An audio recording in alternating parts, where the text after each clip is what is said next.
예, 안녕하십니까. 오늘도 정신분석의 뜰 어저께 올렸어야 되는데 오늘 올리게 돼서 죄송합니다. 오늘도 어떤 내용인지 한번 알아보겠습니다.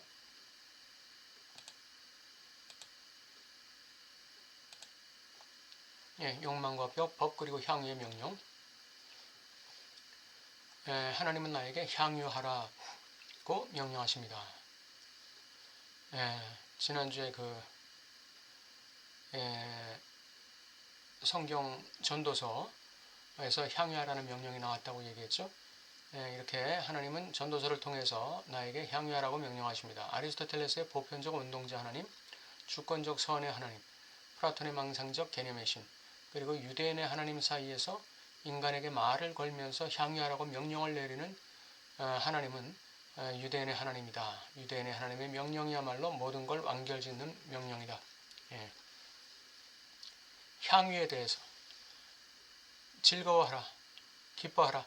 향유에 대해서 모든 명령을 완결짓는 명령, 이것이 바로 유대인의 하나님의 명령이다. 전도서에서 나와 있죠.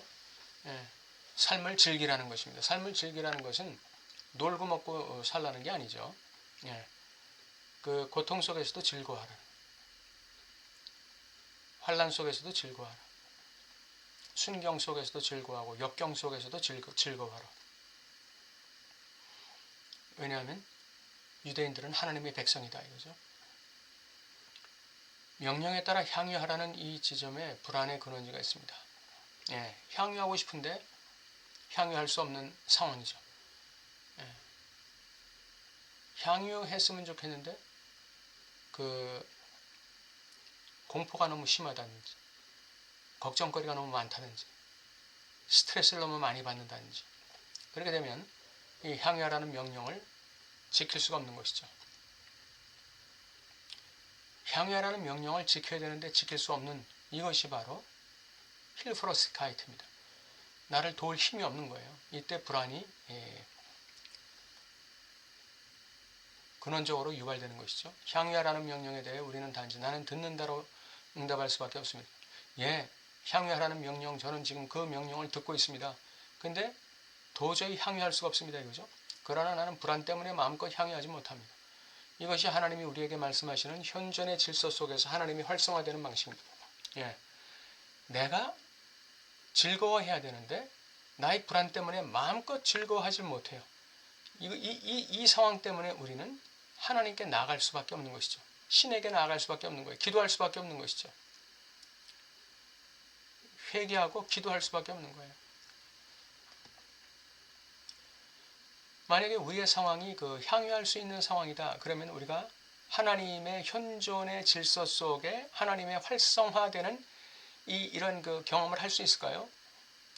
그런 경험을 할 가능성이 굉장히 줄어드는 것이죠. 하나님의 선택되고 특권받은 백성에게 할례의 명령이 있습니다. 할례 명령. 이 할례, 이것은 바로 구분을 얘기하는 것입니다. 구별.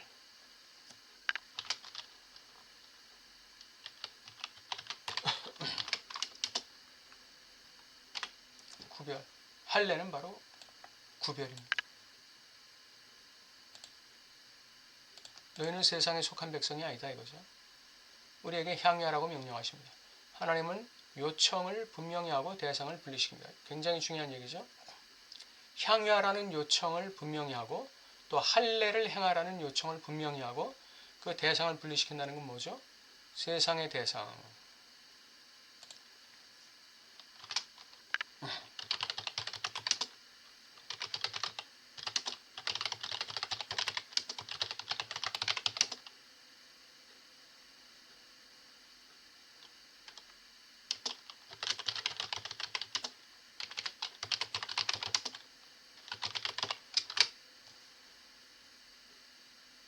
세속주의를 추구하고 선악과를 욕망하는 바로 그 선악과라는 그 대상을 추구하고자 하는 우리의 욕망으로부터 또는 그 욕망의 대상으로부터 우리를 분리시키는 것이죠. 그것이 할례의 의미가 되겠습니다. 할례와 거세를 연관짓는데 존재하는 특별한 혼란과 어설픔이 있습니다. 할례와 거세는 이거는 유비될 수 있는 거예요. 형식적으로 유의될 수 있는 거예요. 거기서도 하나의 구별을 얘기하는 것이죠. 내 욕망의 방향이 아무데나 가는 게 아니죠. 대타자의 욕망이 나에게 접수돼서 그 대타자 욕망이 내 안에서 걸러지고 비틀어지고 이 방향을 바꾸어서 발현되는 것이죠. 예. 아무 대상에게나 내 에너지, 내 욕망의 그 어떤 이 리비도를 갖다가 발출하는 게 아니죠. 예. 그리고 이 원본능적인 욕망에 사로잡혀서 내 에너지를 발산하는 게 아니죠.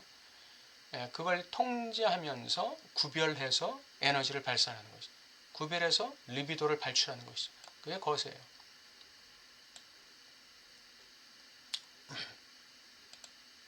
거세. 할례와 거세. 할례, 하나님의 백성으로서 아무렇게나 사는 것이 아니라 진리를 쫓아 사는 거예요. 하나님의 명령을 쫓아 사는 것이죠. 거세, 아버지의 법과 아버지의 욕망을 받아들여서 내 삶을 방종하게 살지 않고 일정한 방향과 대상을 향해서 내 에너지를 발출하는 거예요. 예. 물론 이 연관성은 대상과 관련되기 때문에 유사한 관계를 갖습니다. 그러나 할례만큼 거세와 무관한 것도 없습니다. 할례는 영적인 차원이죠. 예, 거세는 정신분석적 차원이에요.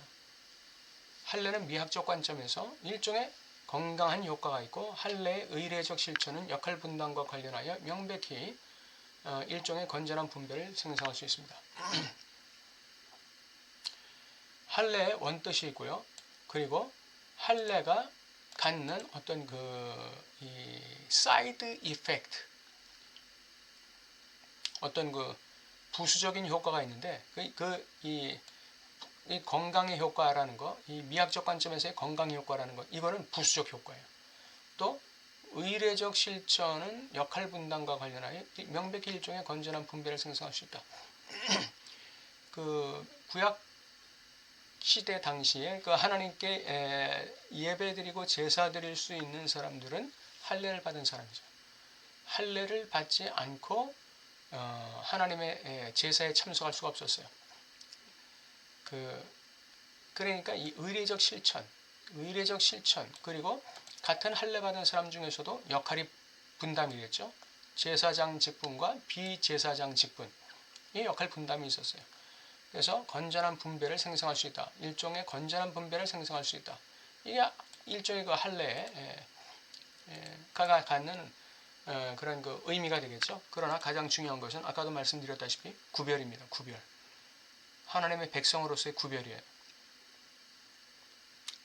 그래서 지금도 교회는 세상과 구별되어야 되는 것이죠.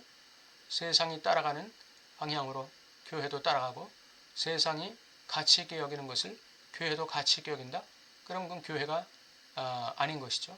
예, 할례는 그런 의미가 있습니다. 이게 원 의미예요. 그러나 할례는 단순히 의례적 기벽으로 볼 수 없습니다. 왜냐하면 그것은 제가 여러분에게 요구의 개념 안에서 가르쳐온 것과 부합하기 때문입니다. 대상의 할례, 그리고 그것과 함께하는 절단의 개념입니다. 일단 할례가 이루어지면 대상을 고립시킵니다. 이 점에서 질문이 시작됩니다. 예, 이게 바로 할례의 원 뜻이 되겠죠. 절단의 기능. 대상을 할례시키는 것입니다.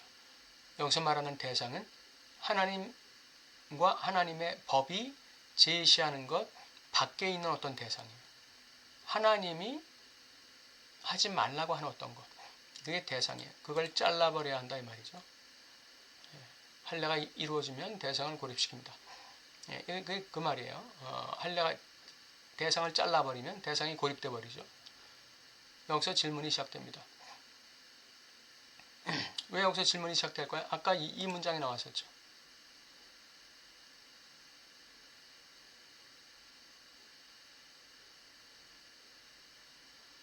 이것이 하나님이 우리에게 말씀하시는 현존의 질서 속에서 하나님이 활성화되는 방식입니다. 어디에서 나왔느냐? 질문이 있다는 것이죠. 질문이 시작된다는 거예요.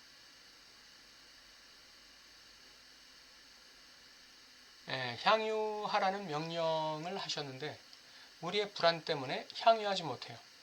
그렇기 때문에 우리가 하나님께 질문하게 되는 것이, 그것이 바로 현존의 질서 속에서 하나님이 활성화되는 방식입니다. 우리가 질문을 하게 돼요. 여기서 내가 향유하고 싶은데 이 대상을 내가 자를 수가 없습니다. 이 대상을 절단하기가 너무나 힘듭니다. 어떻게 해야 될까요? 질문이 시작되는 것이죠. 나를 기독교 마지막 카발리스트라 부르는 사람이 있지만 저는 길을 잃지 않을 것입니다.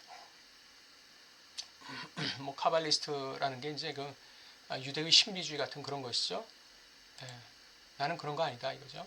나는 프로이드보다 더 직접적으로 묻습니다. 나는 그의 신에게 묻습니다. 케보이. 다시 말해 욕망과 법은 어떤 관계에 있는가? 하나님께서 이러한 법을 나에게 주셨는데 도대체 나에게 원하시는 게 뭡니까 이거죠. 철학 전통인을 회피하던 질문입니다. 대타자, 신에 대한 질문. 이것은 철학 전통이 늘 회피하던 질문이에요. 그러나 프로이드는 이에 대한 답변을 주었고 여러분은 그것에 의존하고 있습니다. 즉 오이디푸스 신화 아래 가려진 텍스트 속에 있는 것은 욕망과 법이라는 대립적 개념처럼 보이는 것들이 실은 하나의 동일한 장벽이라는 것입니다.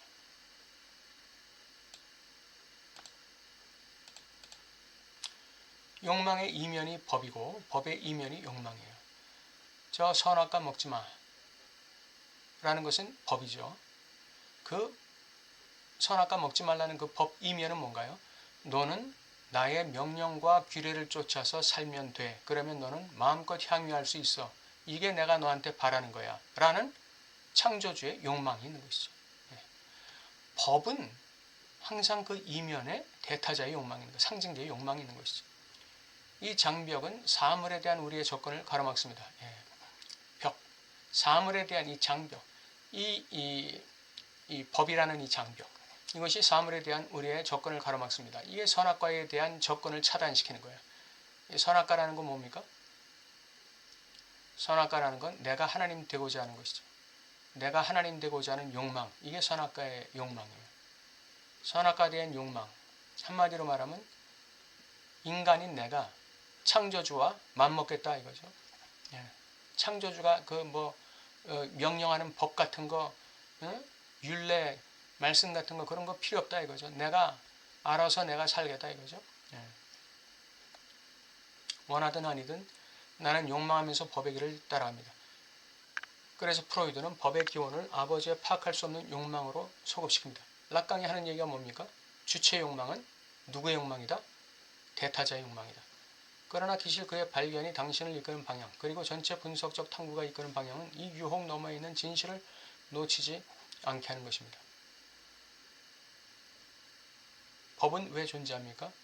우리에게 안전한 울타리를 제공하는 것이죠. 우리가 그 울타리를 넘게 되면 선악과로 접근하게 되는 것이죠. 그래서 법은 우리에게 안전한 울타리를 제공하는 거예요. 그 안전한 울타리 안에서 마음껏 향유하라. 이것이 이제 대타자의 욕망이 되겠죠.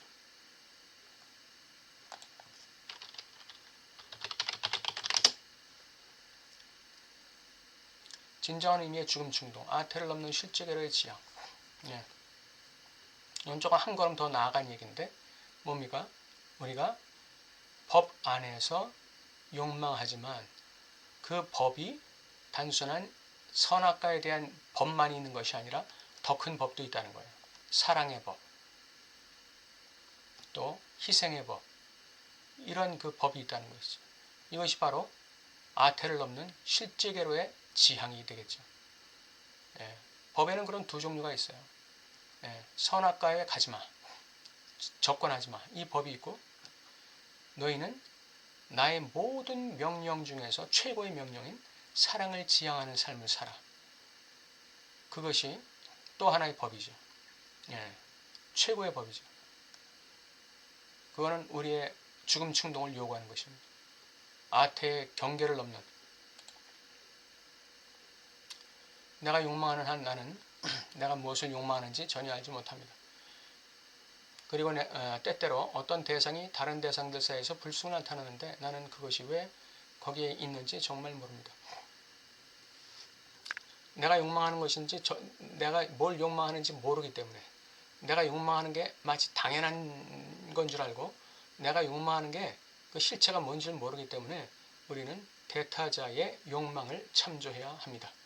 대타자의 욕망 중에 대타자의 욕망은 바로 신의 법이 되겠죠. 신의 욕망이 되겠죠.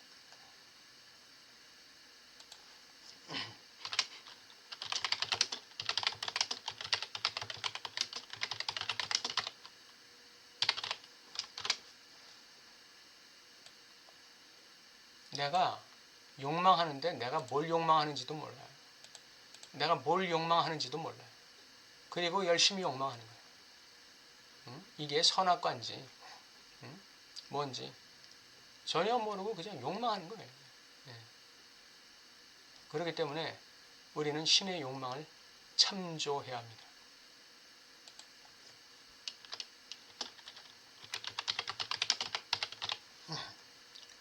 그리고 때때로 어떤 대상이 다른 대상들 사이에서 불쑥 나타나는데 나는 왜 그게 거기에 있는지 정말 모릅니다. 이 대상이 좋은 의미에서 우리가 추구해야 될 대상이 될 수도 있고 나쁜 의미에서 선악과 같은 대상이 될 수도 있겠죠. 한편으로는 나의 불안을 덮어주는 것임을 내가 배운 대상이 있습니다. 그것은 나의 공포증의 대상인데 그것도 설명을 필요로 하는 대상입니다. 거세는 항상 불안을 이야기하는 것입니다. 왜냐하면 거세는 법을 얘기하기 때문에 그래요. 그래서 우리가 법을 지키면서 욕망한다는 것, 이게 굉장히 우리를 불안하게 하는 거거든요. 그 불안을 다스리기 위해서 우리는 하나의 제3의 대상을 갖다가 만들어내는데 그게 공포증의 대상이에요. 오직 내가 할 수 있는 말은 그게 있다. 그게 무섭다라는 것뿐입니다. 뭔지 몰라요. 내가 만들어낸 공포증의 대상은 그것은 그 존재에 대해서 내가 지각하고 있지만 그게 뭔지는 정확하게 뭐라고 얘기할 수가 없는 어떤 그 대상이 있어요. 나를 거세시키는 대상.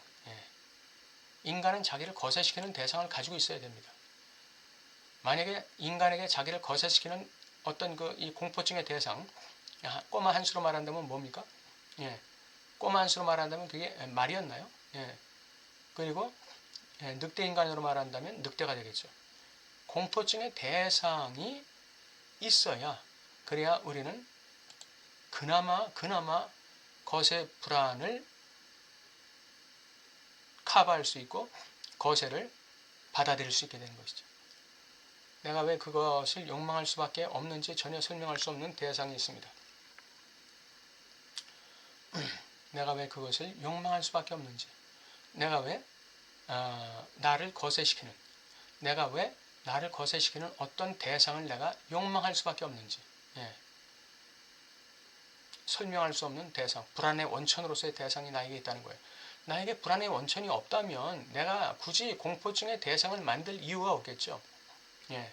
편안한데 뭐하러 공포증의 대상을 만듭니까? 그러나 이 불안을 갖다가 컨트롤하기 위해서, 불안을 다스리기 위해서 공포증의 대상을 통해서 나의 이 근원적 불안을 다스리는 것이죠.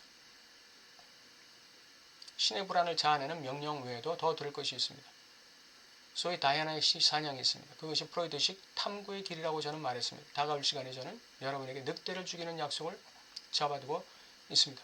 늑대는 거세의 어떤 그 거세의 주체 아닙니까? 늑대. 거세의 주체인데 이 거세의 주체인 늑대를 죽이겠다는 거예요.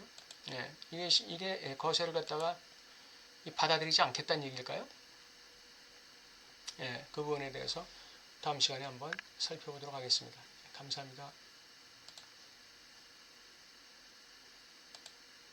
들어주신 여러분 감사합니다. 다음 시간에 또 뵙겠습니다.